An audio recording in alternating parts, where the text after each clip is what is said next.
On today's episode of Water Cooler Weekly, we are joined by Sam Mullaly from Melbourne band City Calm Down, where he played keyboard for the past 12 years. Sam speaks to us about living out the dream of playing in a band all over the world with your high school mates and the ultimate decision to know when to change your life and career path. He was honest and upfront about his life story, which has basically taken us all through his entire adult life. And I really hope that a lot of people are able to enjoy and appreciate the behind the scenes look into the music world that everyday people like myself may not see or understand. This was such a rewarding interview to do, and I really hope you can all take something out of it. And if you haven't already, if you could please follow and subscribe us on our social media pages, that would be great. I have bills to pay. But for now, we'll send it over to the interview with Sam. Let's go.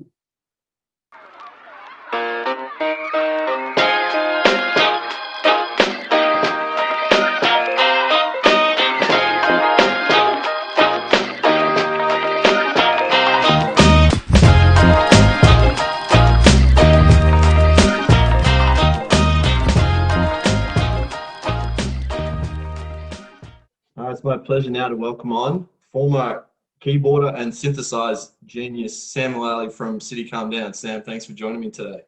All right, Chris. Thanks for having me. First off, how are things going right now with lockdown? Anything interesting happening out your way? Not particularly. We've just made some pizzas before, homemade pizzas, which are good. But yeah, trying to keep ourselves entertained with various food creations and things like that. Yeah, that's the way to do it.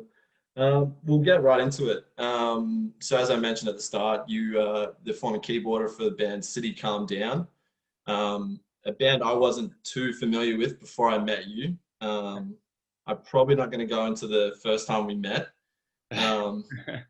There's a little bit of a interesting moment, but I was fortunate enough to see your last show at the Croxton, and it was a bit of a surreal experience for me, despite not really knowing much about yourself or the band. So I thought that this would be a really good thing for me to learn about your story and the band and what you're doing now. So yeah, thank you for opening up and doing this. No worries.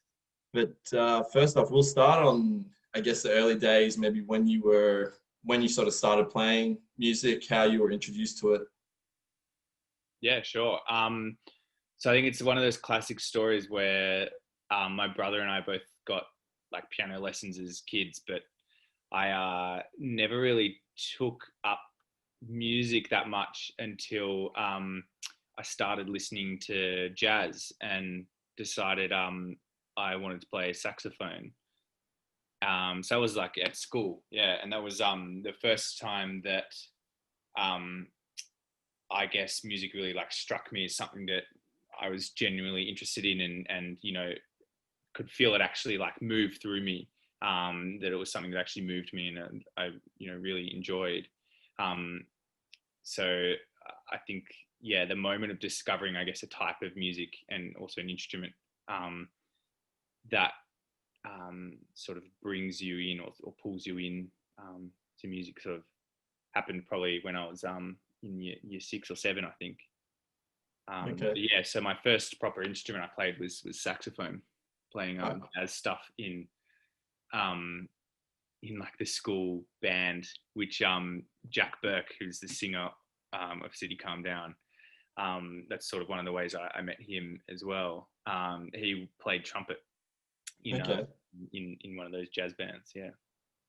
I remember a brief moment in my childhood where my dad tried to learn the saxophone. Yeah. And my mum like literally made him practice outside in the middle of a football oval because it was it was honestly so bad. I think he lasted a month. Like I'm not sure how much he spent on it, but it was a very unsuccessful attempt at learning an instrument. Yeah.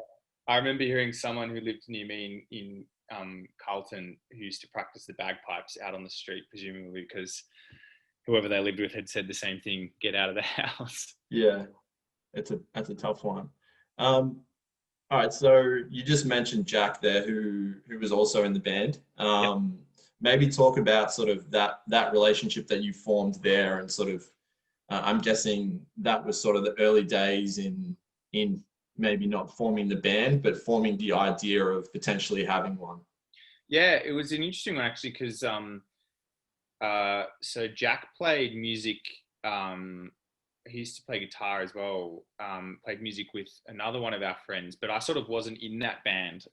During school, like year 10, year 11, year 12, they were playing sort of this rock band thing. But I remember I tried out for the band one time. Like I was like, oh, I could put saxophone in it. I think I rehearsed with them once, and they were like, yeah, no. So, Not gonna work. so that was out. So I actually didn't play music with Jack, other than the jazz thing, which he wasn't that thrilled with. I don't think he was ever that into it. I think his mum made him go to do Yeah, that. But yeah, it wasn't until so they had another band called the Kings that they played in. And I remember it was after I rehearsed but was not allowed to play in their band that I was like, oh, stuff this. I'm going to go buy a synthesizer and sort of start making my own electronic stuff. yeah, And I wanted to make music that was like the presets. yeah, And so I went and bought a synthesizer, but Jack was interested. He came along with me and we were playing around with it. And like a week or two later, their band broke up. So he was like, oh, well, let's make some stuff together then. So yeah. that's when we started City Calm Down. It was 2008. So yeah, about a year or two after school. Okay, so the two of you in 2008 sort of start to form a band. From what point does it go from just you two to getting another two guys to grabbing a name and to actually going, we're actually gonna do this? Yeah. So the bass player, Jeremy Sonnenberg, played in the Kings with Jack. So he came across and was bass. So that was pretty early on. And then one of the guys that I played jazz with, the drummer, Michael Quirk, was the first drummer in City Calm Down. So I think we were sort of just umming and ahhing about who we knew who could play drums, basically. And ended up just ringing him up and being like, hey, do you want to play drums with us? So Jack and I were best mates at school since I met him at school, and Jez we knew quite well as well. So the three of us had known each other for ages. And then Michael, we just called up and I don't know, do that things when bands are starting out. Just be like, hey, you want to play together? Yeah, cool, awesome. Yeah. We had no idea what we're doing. We're just sort of jamming around with stuff, trying to sound like presets or trying to sound like, I don't know, whoever we were into at the time. Yeah, right. That's sort of my next question was going to go. So you sort of mentioned before that you were into the jazz, but Jack Yep. sort of wasn't Yep. wasn't necessarily maybe wild about it. How did you come to the decision as a group sort of to figure out what your sound was going to be or what your influences were going Yeah. to be? I think it was never going to be jazz stuff. Like that wasn't my vision of it either. We were always sort of intrigued by that electronic sound from, like Cut Copy, Midnight Juggernauts, the presets. It was sort of the start of that like electronica Yeah. phase, or yeah. So those were the kind of bands that we were looking at. It was a really nice sort of not full round circle, but as I was saying, the reason I sort of got into this whole bought a synthesizer was listening to the presets, and then I remember when we played at the Forum as part of one of our tours in Melbourne, we played. I'd gone with Jack to see like a presets concert, and then in 2008, and then in 2018, so 10 years later, we were playing the Forum where we'd seen the presets, but they were playing the night after us. So got a really nice Okay. like City Calm Down, and then the next night the presets up there was a nice round. Yeah, is that a venue that was special to you? I know I'm Yeah. not personally a music person, but a lot of people have told me that certain venues do resonate with people I'm guessing Yeah, that's absolutely. probably one of them. That is the one for me because it was instrumental in us actually starting the band. Yeah. You know, seeing a number of bands there. I think we saw not just presets. I saw I mean, you just see a lot of bands at that venue. It's got this beautiful blue sky, like it's all this old sort of marble, looks like a, with Greek statues on the side. It's one of the most beautiful venues that I've played in, but also probably like being hometown Melbourne show, it's one of the bigger venues we played at, Mhm. around 2,000 people. Yeah, it was definitely like a career highlight, I think. And also one that you never thought that you would play at when you were Yeah. starting all this thing. And then you find yourself one day in the position of your sort of heroes, like that you saw at these places that made you start this whole journey. And, who knows that's in the audience who saw you, who's now going to be making music as well because of that.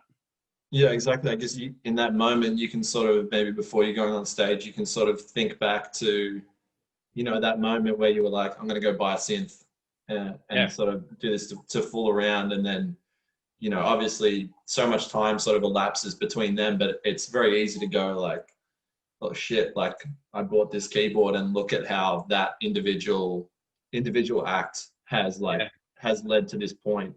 Um, There's something as well about when you play at a festival, you might play in front of more people, but they're not all there necessarily to see you. mhm. Something crazy about, I remember I have this really distinct memory of going out around the front and walking in sort of a little bit before we played, but just seeing all of those people at the venue, and sort of thinking they're all here to see us. And that's like a crazy feeling about this thing that you started making with your best mates in Yeah, their bedroom. yeah, absolutely. Yeah. Um, one thing I'm absolutely fascinated by, and um, I think about this, watching Bohemian Rhapsody and the moment where Freddie Mercury is sort of jumping up and down before he's about to go on the stage Yeah. at the Live Aid show. And I always think about that moment there, like, must be the most incredible feeling for a musician, like knowing that they're going to take 10 more steps and Mm. then people are going to absolutely lose it. Maybe talk about that because obviously a lot of people will never know. Yeah. Um, I think that is one of the more powerful moments in music.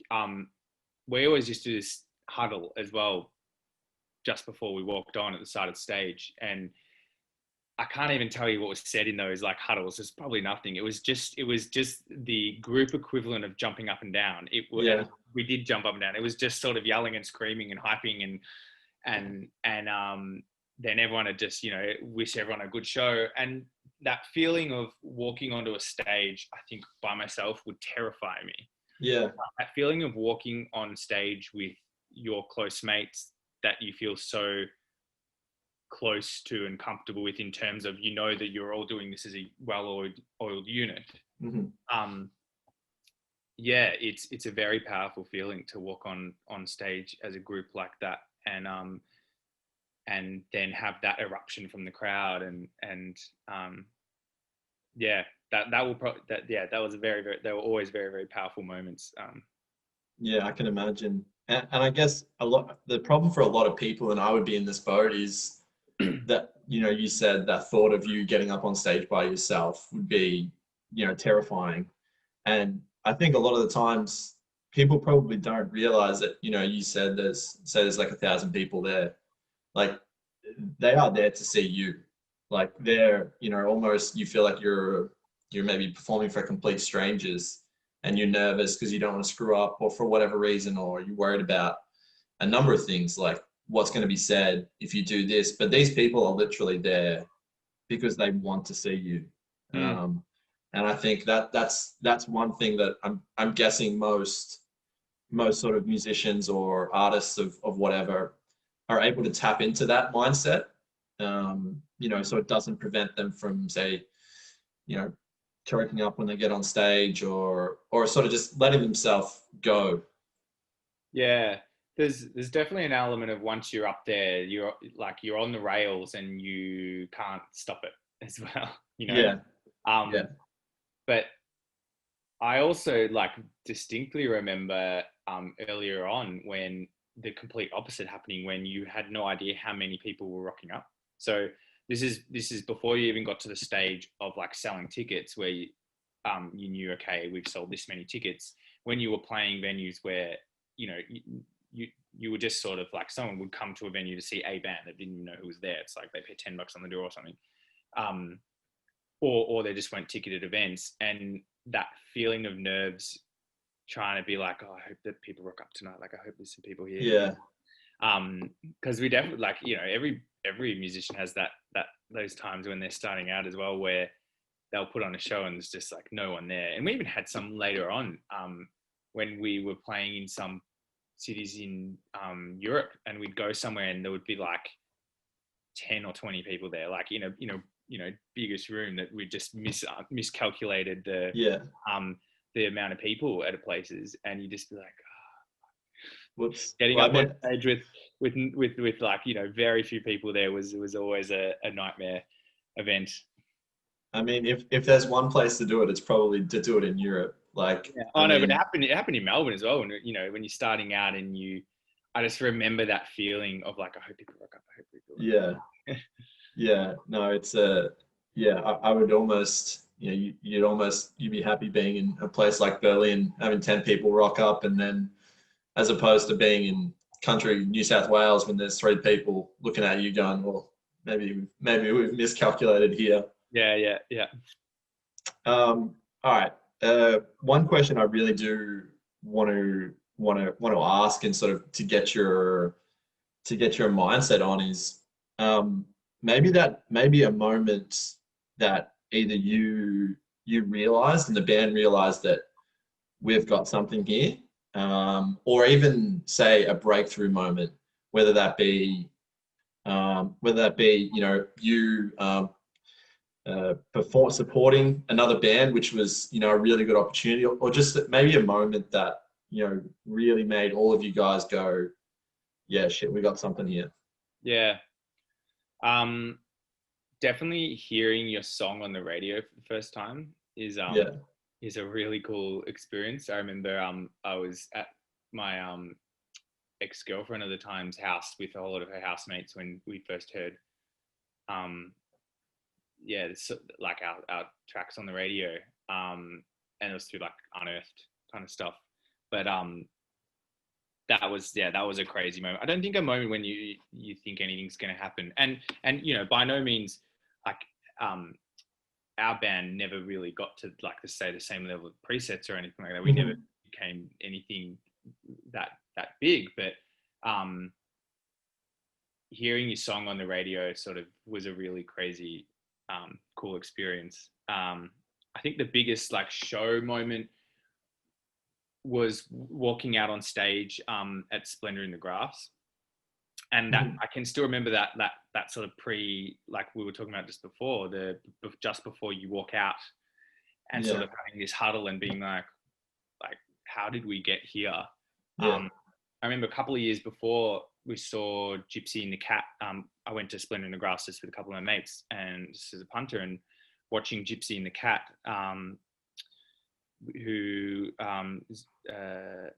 we went to school with a guy named Xavier Bakash, who was a singer of Gypsy and the Cat. So he was our year level, and those guys, got massive. I remember watching them and being like, wow, wouldn't that be so cool to like play at Splendor in the Grass? And that was nowhere near on the cards at that point.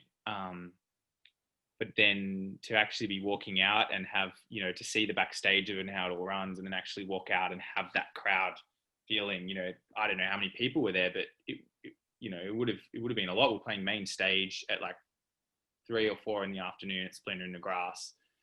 One of those crazy experiences you just never think is going to happen to you, and then here you are doing it. Yeah, it's crazy. If I don't mention her, she'll probably kill me, but a mutual friend of ours is just how we know. Jeannie, she was in the car with me one day, and one of your songs came on, and she completely lost her shit. Yeah. And this was sort of before this was probably actually the moment, because I always knew that, you know, you're in a band and whatnot, but because I wasn't familiar with it, Yeah. I didn't know, you know, what sort of level it was, but that was the moment for me where I was like, oh, like that's on Triple J in like the middle of a Saturday. Yeah. Um, and literally seeing someone completely lose their mind that it's on.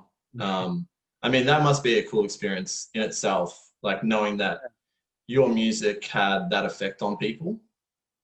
Yeah, that was always one of the really touching parts about it, I think, is you know, you only ever know your own perspective of things. So my view of the band is always you know, Jack and Jez and Lee and you know, as mates, and it just seemed very normal in terms of, you know, going to rehearsal and stuff like that. Um, we always used to get lots of people writing to us, or you know, on Facebook, or would come up to you when we were on, even on tour, like overseas in Germany or something. People be like, your music means so much to me for these reasons and stuff, and it really brings you back down and be like, wow, like that's a really amazing thing to be able to share with people, even though you don't get to see it. So you release a song and then it becomes someone else, it like takes a form in their life. And to hear about those things was really um, quite Humbling. powerful, yeah, and humbling. And just that, yeah, it's just something you never consider when you're, you know, going to rehearsal on a Saturday, or when you're saying to, you know, saying, "Oh, what do you think of this, like this chord progression or these things?" You never envision that kind of result. I think one of the most like touching moments for me in terms of like radio songs was driving in the car with my dad one day, and he's always been so supportive of me and my music and everything. But driving with him, and it was the first time we were in the car together, and one of our songs came on the radio, and I didn't say anything, and he didn't say anything. It was just kind of this, we we're just listening to the song for a Yeah. bit, and then he just turned to me and said, "Well, this is pretty special, isn't it?" And it was a Yeah. really lovely bonding moment. I could just feel how proud he was of me, and that was, yeah, quite. Yeah, that's incredible. Yeah, I love moments like that, and I guess this is, I'm by no means was never a musician, was never a good athlete, was actually quite average. But my dad, I played at football at the same club that my dad played at, and is a life Yeah, member. And I remember playing senior football and having my first win, and sort of being in the club rooms and singing the song. But I remember looking over, seeing him sort of standing up on a chair, singing the song as well. yeah, And I mean, that moment, it's like self is like one that I'll cherish. Like there wasn't many moments in my football career to cherish, but that was, you know, it's stuff like that that you sort of really, yeah, you really sort of remember, and is quite special. You mentioned Splendor in the Grass. I know that you played at a few other, you know, a few other really sort of well-known, you know, massive festivals here and overseas. Maybe touch on a few of those, and sort of maybe the first sort of big one, and sort of, you know, how your preparation changed, I guess. yeah. We played in, I can't even remember the name of the festival anymore because I don't think it runs, but it was a big festival. We played at it far too early though. Like this is, I think, before we had even signed a label. I think we just, yeah, it was very early on, before we'd signed, before we'd put out anything like properly through a label. Um,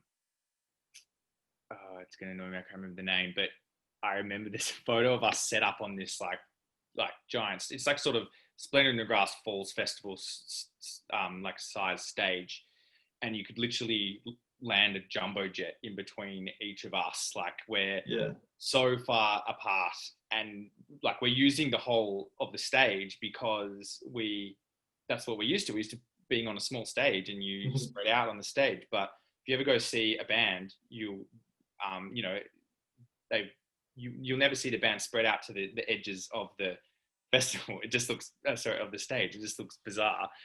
we had no idea what we were doing. I think we didn't win it through Unearthed, but we were put on this festival as like an opener for a stage. There was no one there. There was probably like, 10 people in front of us. We barely think they'd even like opened the gates to the public when we played. So we didn't play to anyone, and we were spread out like you could land a jumbo jet between us. It was just this, you couldn't feel any connection between us. I could barely see Jack on the other side. Yeah.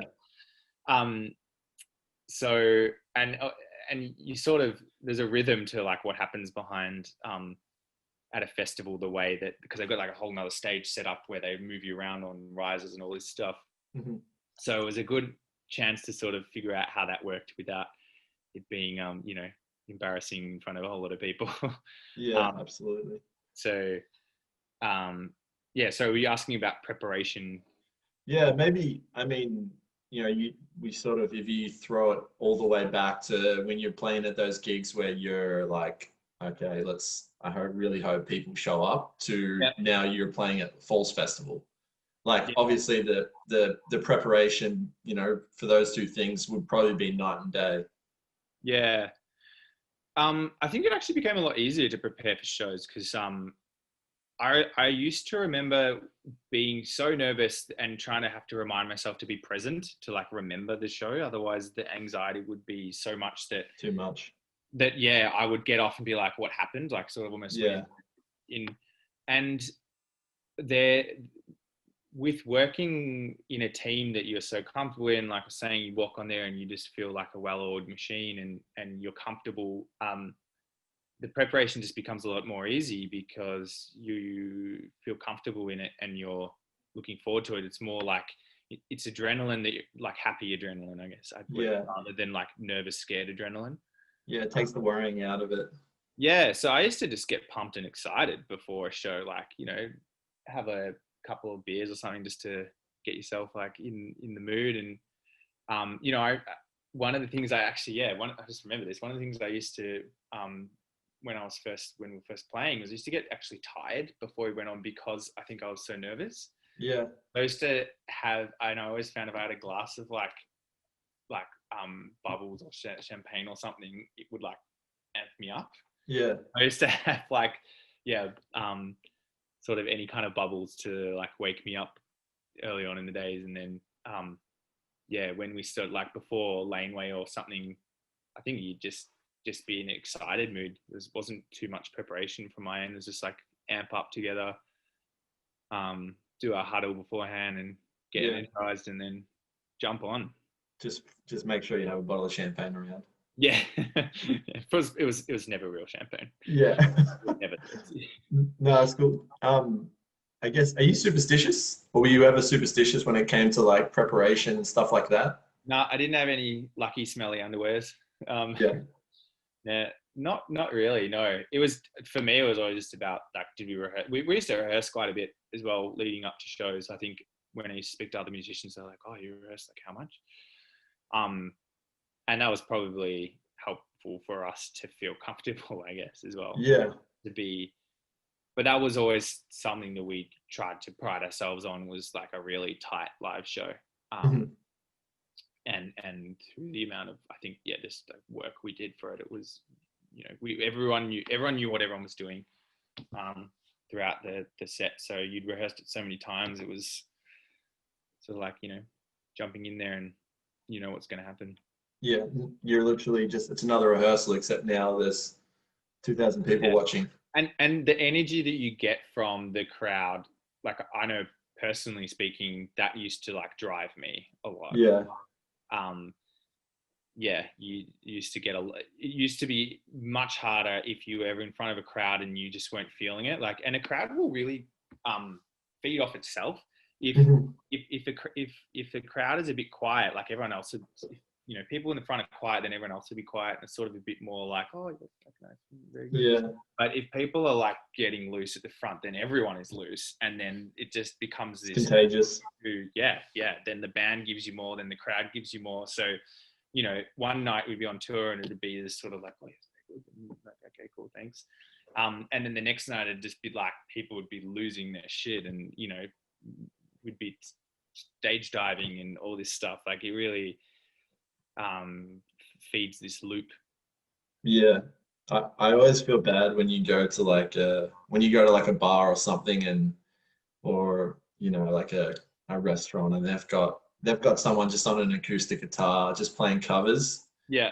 and they're getting like four people clapping after the end of each song and I'm just Yeah. like that just must it almost feels like when you're those people that sell stuff like door to door, like that usually like backpackers, you just Yeah. get like constantly just like rejected and you never get your reward for your effort. I'm just I, like, I don't know.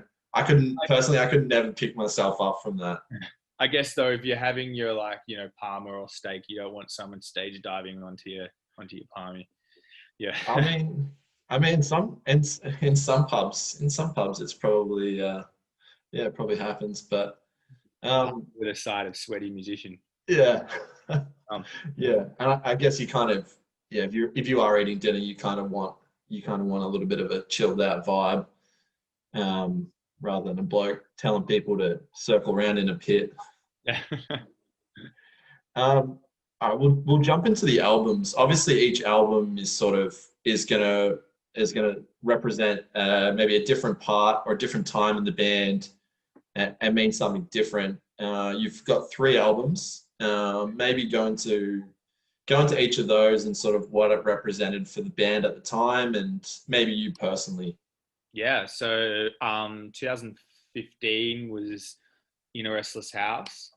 So we took actually, yeah. So we were signed in 2012, I think, and Mhm. so we released a single of stuff that sorry an EP of stuff we already sort of had on the go, and then it took us 3 years, forever, to um, write In a Restless House, and I think that was just about learning how to write um, songs, I guess, to be honest. Yeah. Like, we'd written some stuff and but then, to make a cohesive album and figure out, especially also like under a time frame, and although we ignored the time frame completely, but it was really Yeah. like, it was really learning how to write as a group and what we wanted to make. And now it's like, oh, we're actually making an album. Okay, well, what do we want it to sound like? And Yeah. we had so many ideas for that, but a lot of them were just rubbish because we didn't know what we were doing.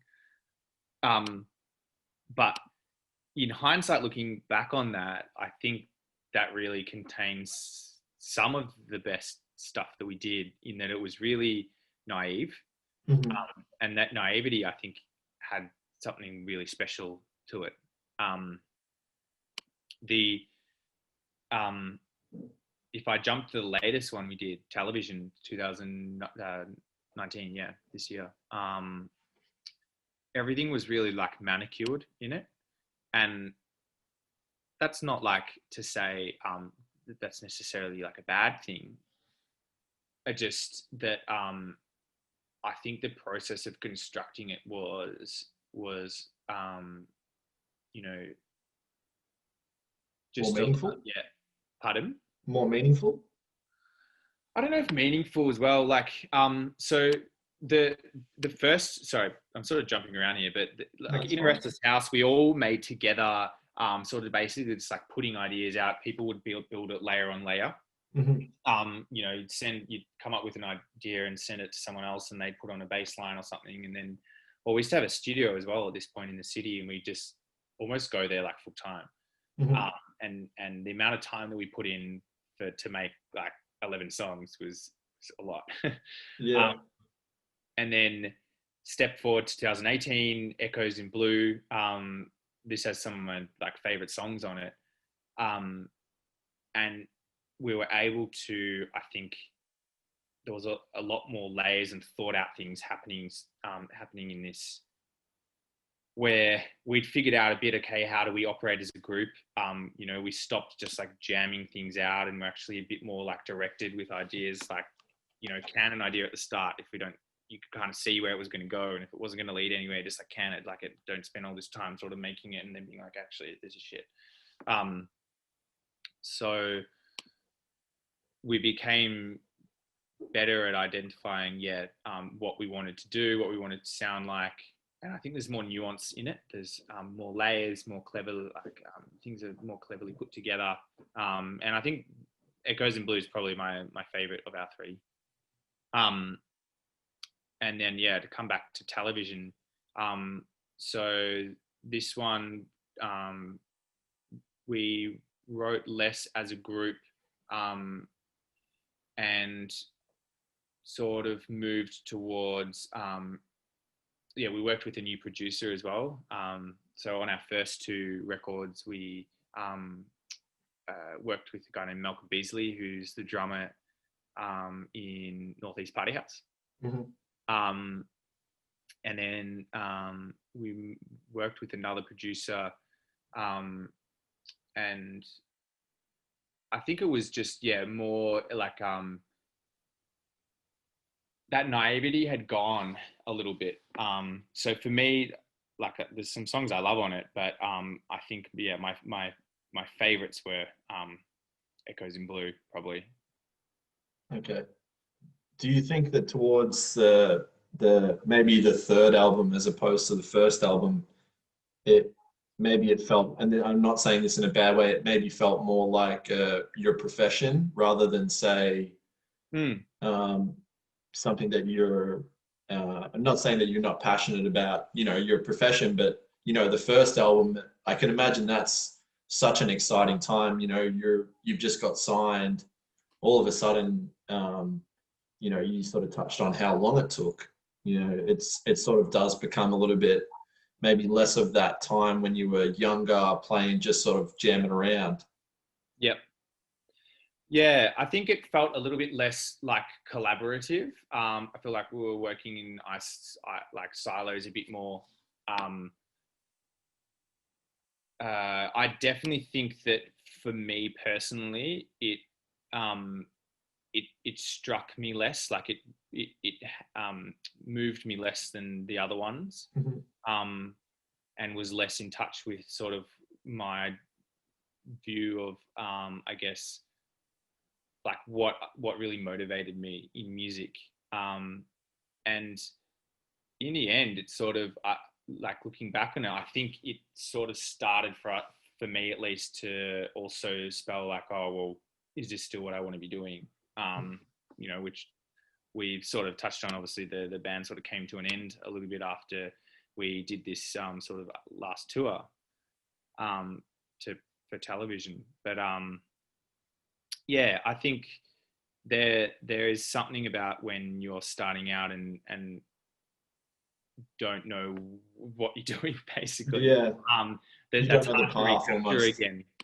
Yeah, we'd sort of like, okay, back in the studio, we've done this like 3 times or 4 times if you count the EP before that, and various singles and stuff. We were like, okay, we know what to do in here, and it just sort of lost its sheen or shine, maybe a bit. Okay. I think for me personally, I knew 3 or 4 people. I ran into 3 or 4 people that I knew at your last concert, and every one of those people asked me. Well, first they asked me is why I was here. Like I didn't know you're a fan and why you're here.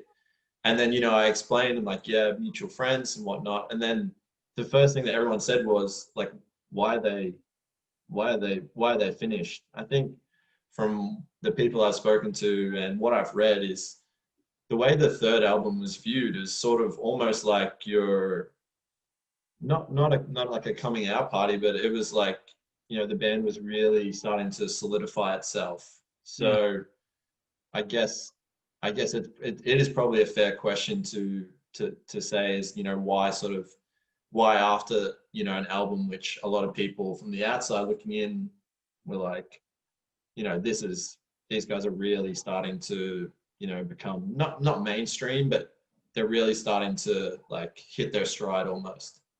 Yeah, it's a good question. I think there was an element of a little bit of do or die, I think, in this album as well, in that we'd been going since 2008, obviously. And for me as well, so it was a decision that wasn't made before we like released this album. It was sort of made almost while we were touring. Yeah. We were in Europe when we were discussing like where are we going with this. I'd been studying law for the last 3 or 4 years before that. And you know, it's kind of like the end of my degree, sort of thinking, okay, what do I want to do next? Do I want to go into start doing law stuff? Because you know, it was something that I'd wanted to do since I finished school in 2006, and or had thought about, and decided ended up, you know, do music and do graphic design, because those kind of things, you know, doing graphic design as a freelancer allowed me to do music and tour and be away and all that kind of stuff. So for me personally, it was a bit about a choice of, do I want to forego the opportunity to do anything else in my life? Yeah. And that sounds dramatic, but as in, you know, at one point you either have to go and say, you know, I'm going to stop this and move on to do law so I can build my career in that, you know, while I'm still, you know, in my 30s, rather than if we continue to do this for a couple more years, it starts to get harder and harder, I guess, as, you know, you have more and more commitments in life. So for me, it was a bit about choosing to continue along this path, or choose perhaps to try and do another life. You know, and going on at the same time, we all got the feeling that, to be honest, I think this album was less successful than the other ones. So there was a beginning of a feeling about trajectory, questions of trajectory. You know, are we going to do this and then perhaps have to look down the barrel of, all right, we need to do another record, you know, it wasn't accelerating progress. If anything, it was sort of starting to slow down. So there, I mentioned that there was a little bit of a like do or die kind of thing going into this album. It was like, if this accelerates, then we'll be able to actually support ourselves. Because, you know, like I said before, when we weren't that big a band, but people were often really perplexed, like, oh, don't you guys make heaps of money? And we're like, we don't make any money. We you know, all the money either goes back into recording another album or doing a tour. We'd put all, you know, our Australian tours are really profitable, but in order to expand, say, into Europe or something, you sunk heaps of money going over there. And I think there's sort of these levels, like you start as this, you know, band just playing at home, not doing much, and then the next level is sort of like, okay, you're touring Australia and you know, profiting off that. That's like, you know, you're able to go and do these things in Australia. And then the next level up from that is, can you actually make it on an international stage? Where, and it's almost in these like day and age, you need to be up at that level to be able to actually make it a career where you can, you know, support for people living a, you know, decent life or making a, you know, a normal wage. We all had like side jobs as well. Like we all worked somewhere else. So I think it was tiring for people to, like, you know, go on tour. I remember Jack, you know, being on tour, and then he worked as a lawyer as well. One time coming back from an overseas tour, and then on the same day we got back like 6 a.m, and then he went to work at 9 as a lawyer because he had no more leave left. And so while we were touring as well for this television album, I started to also feel like, I'm not sure how much I'm enjoying touring. You know, it's also hard to be on the road all the time, and we weren't doing, you know, even that much compared to a lot of other bands. We were, you know, touring for a few months at a time or something. Some bands touring for like, you know, a year at a time or something. But I don't know. It was a bit conflicting because I absolutely love it, but then there was also an element of, well, sort of like, missing being at home and seeing friends and just having a bit more of like that sort of steady, that steady aspect of life. Everyday life, you could say. Yeah. So it was a bit of a choice for me, I think, at that point. And this is again, just talking for me personally. Obviously, each of the other guys had their own situations going on, but it was a bit of a choice for me about, here's an opportunity, or do I now take this ability to do something else that I also really enjoy? Like I'm a nerd. I love doing law stuff. Yeah. And I remember early on in music being like, careers being like, I wish that you could live two lives. And because I want to do the law stuff, but also really want to do music stuff.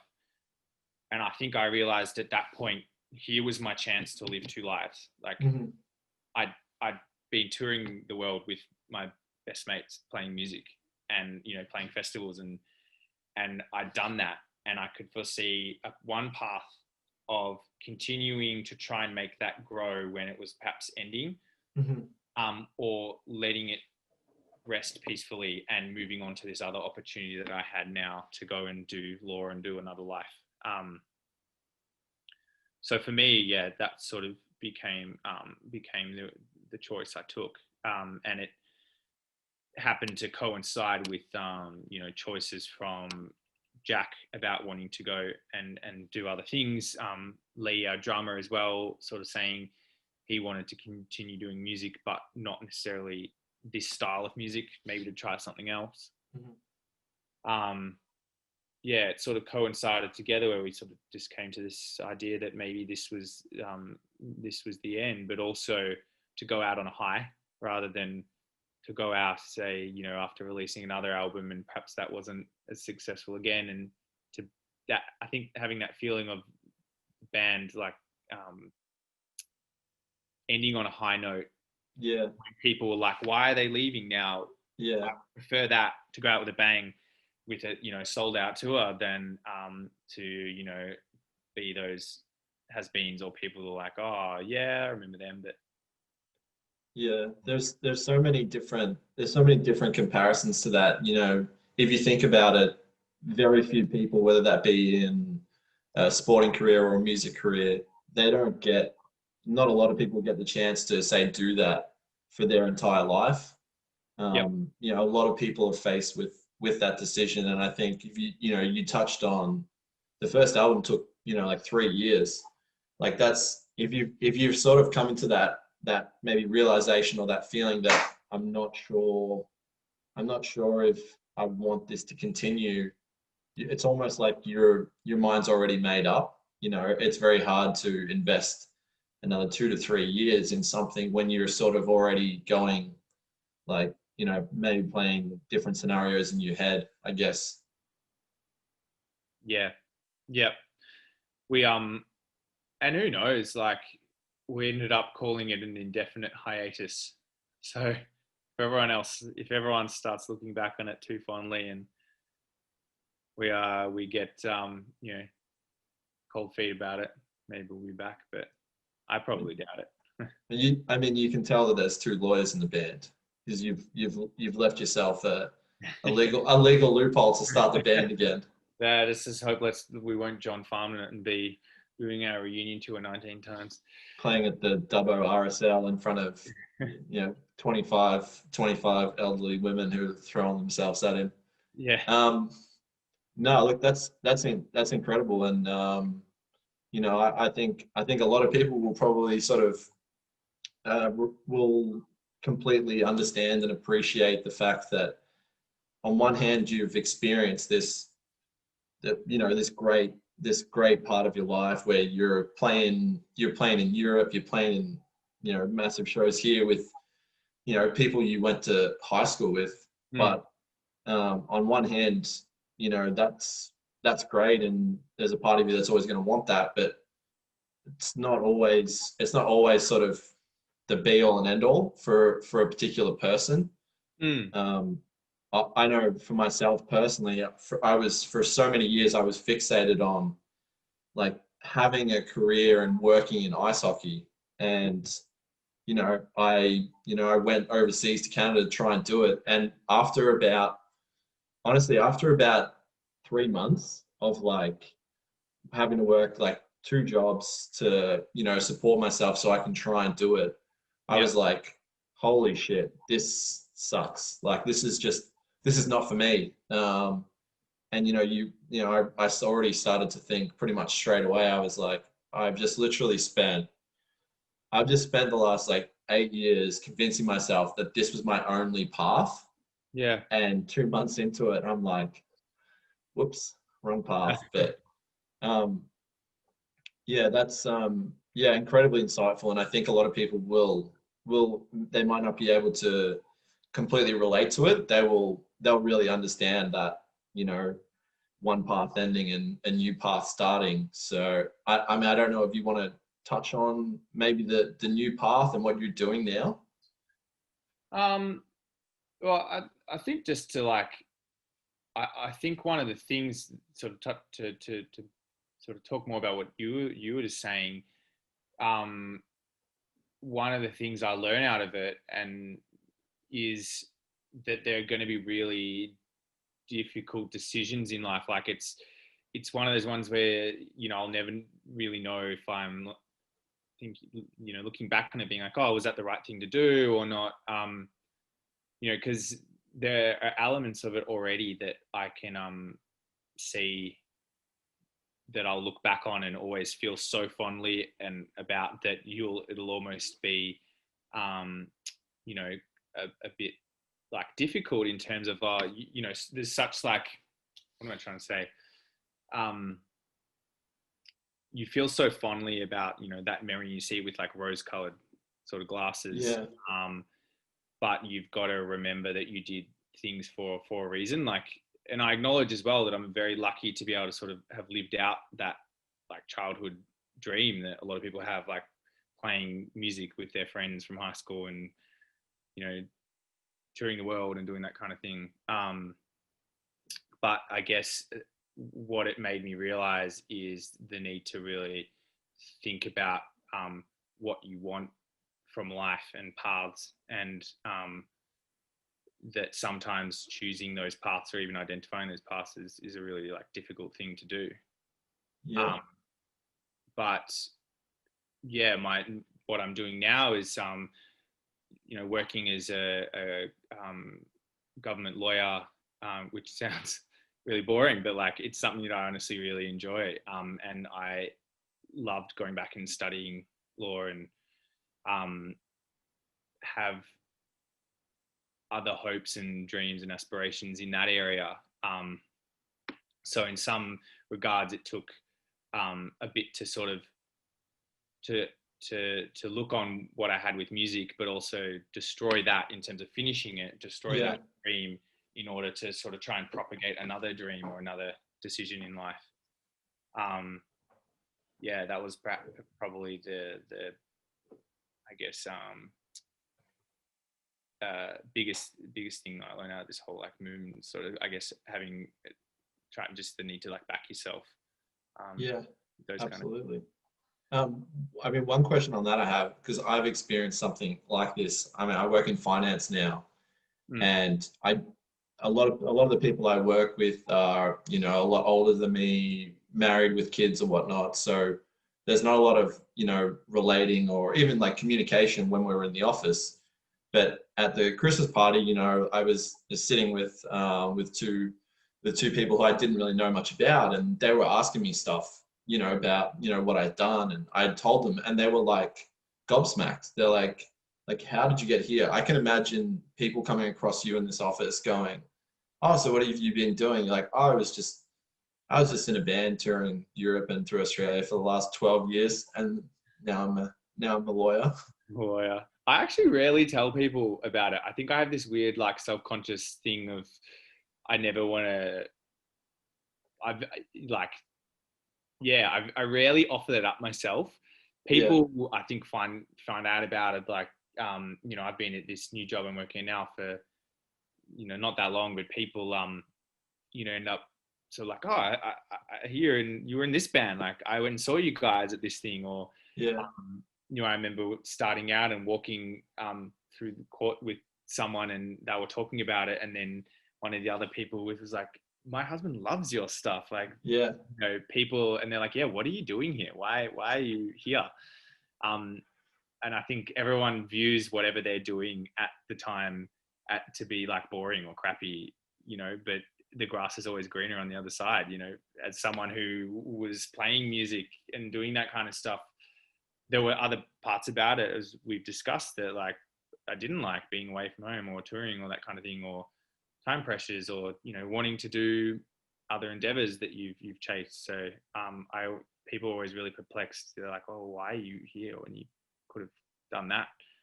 Yeah. So I guess one of the reasons why I sort of agreed to do this with you, one, it'd be really therapeutic for me, I think, to actually like talk about it.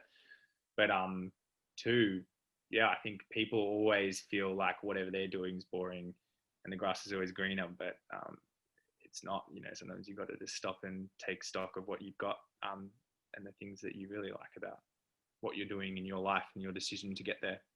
Yeah, absolutely. And I remember, sort of thinking about, you for this straight away. And when I say this, I'm not literally saying it because, you're here in front of me, but the whole idea behind the podcast and what I want is for stories like this, because I know you've touched on a couple of things that really resonated with me. Is one is how people have the perception that, say, you've made it, or like, what are you doing here when you could be doing this, but they don't understand that maybe the financial pressures, or the fact that touring life just isn't for a lot of artists. And you hear so many artists sort of talk about that. But yeah, the main reason why I did want to have you on is because, one, I don't know you that well, but I just know, looking from what I do know and from what I've heard, this is an incredible story. And from what you've told me, this is really gonna, a lot of people, I hope a lot of people will sort of really appreciate, definitely your own journey, and maybe artists in similar situations, to sort of maybe the sacrifices, or the fact that it's not always a glamorous life. Like, Yeah. I honestly I wouldn't know the first thing about what goes in with preparing an album. And it's, yeah, I do honestly appreciate you being so open and honest, because 12 years is a long time. um, Yeah. and when it's a large part, of your life. It's funny. I was talking to a friend of mine who I'm going to get on to interview, hopefully, and I sort of outlined, maybe, like, sort of things we can talk about, and for his career. And he's like, shit, when you put it on paper, it's amazing how just condensed, like, a 15-year career can look. Yeah. um it is crazy. Yeah. When And you called up and asked about doing this, I remember you said, it's basically the entire of your adult life. And I hadn't thought about it like that. But I yeah, was like, it's the formative parts of my life were all doing music. And one of the things that my friends who've known me for this whole time have found really funny, or I've got a lot out of, they've said to me, it's funny to be able to ask you, to do something, and for you not to be like, oh, I'm away, like, oh, I'm rehearsing, or I'm like, well, we've got a barbecue on this weekend, can you come? I'm like, yeah. And they're like, we're just so used to you being like, I'm either rehearsing, or I'm out of yeah, town, or I'm playing a show, or like, um, yeah. So the the looking back on, yeah, such a long time, and like such a formative time as well. There's obviously the challenges, but there's also obviously those really exciting, great things that you get to do from it. So it's definitely a thing from little column A, little column B. yeah. And I think one thing that I really get the sense and appreciate, and have enjoyed, is the fact that, you can see that it wasn't for, well, obviously everything does revolve around, the financial side of it, and you can't do this for free. It doesn't seem like that was, something that you were like, all right, I want to start a band because I want to go out and tour and make all this money. Yeah, Like we did it for free almost for 12 years. yeah, and I think, we bought milk and bread. oh man, I've had those. Yeah, I've had those moments. Like, yeah, and it is crazy. Like, I mean, I don't want to talk about myself too much, but um, when I was working these two jobs and living in Canada, the rent was so expensive. The incomes are so bad. I literally had I literally had a sleeping bag as my blanket. oh Like man, I bought it, yeah, and it was just like, I look back at that like fondly. Like, yeah, I'm very fortunate. And I think as Australians, we're very fortunate to make the money that we do here and have the living conditions that we do. Um, but I look back at my time there and I'm like, you were straight up hustling. And that's why I was, I kind of look back at it fondly, despite the fact that I didn't necessarily achieve what I wanted to achieve or achieve anything. I'm like, I just, pushed myself through, a difficult time where,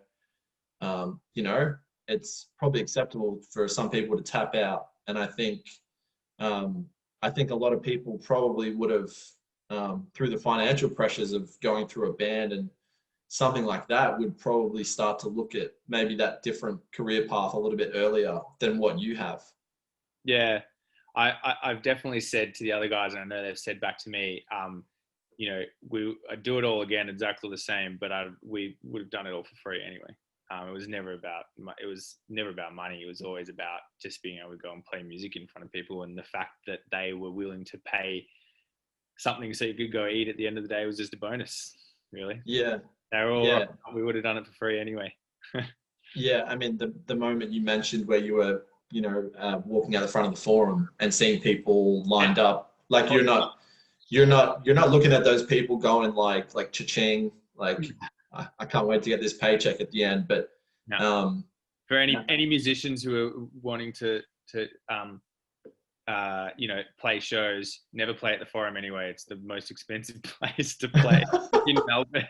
Oh my God, you're almost paying to play there. yeah, But that's great. part of playing there was part of ticking off on the list, like playing a It's a Forum. bucket list item. Yeah, It was just like, that's what the whole City Calm Down career was for us. I think it was always just about what cool thing can we do next. yeah. Do you have any advice for anyone who's probably maybe not necessarily at the start of a band journey like you were 12 years ago, but maybe someone who a band or who is a singer who are, have released their first album or about to, on, anything in particular, whether it be mindset or how to approach things? I don't really think so. Honestly, I think everyone has their own. This sounds like such a cop-out answer, but everyone has their own journey and their own people they're with. Like, how would anyone really give me advice, for example, on how to, negotiate or things with, or not negotiate, but sort of maneuver things with my group of friends that I was working with in our experiences, and um, everyone has such a unique way of and their own circumstances, I guess. The only thing I could say is do it, because it's like hell of a fun in whichever way you can. But yeah, I mean, in terms of steps to take or ways to do things, it's always such a varied path that particularly people in music, from what I could see, everyone has such a different path that it's like comparing apples and oranges, really. Yeah, People go around and stuff. yeah, yeah. No, that's a really good way to put it, and a really good analogy. The old Yeah, apples and oranges analogy. yeah, yeah. It's The old, yeah. For a cop out answer to apples and oranges. No, look, I think we might wrap it up there. I just want to say personally, thank you thank you very much for one, being open to share this story, and two, really being, I mean, you're really being vulnerable in this situation, um, explaining the story of what is a really significant part of your adult life. So I know for me personally, this was everything I imagined it would be and much more. And I really do hope that a lot of people will enjoy this when I put it out. But so yeah, thank you very much for sharing all that. And I don't know if there's anything else you wanted to touch on or anything like that. Thanks for having me on. Like I was saying, I think there's an element of this being therapeutic for me as well, to sort of analyze and take stock of where I'm at. So yeah. Yeah. Well, you know what? If you've got something out of it, then honestly, that means more to me than you being prepared to open up. So yeah, thank you once again, and all the best with your law career. Yeah. Thanks, mate. No worries. Take it easy.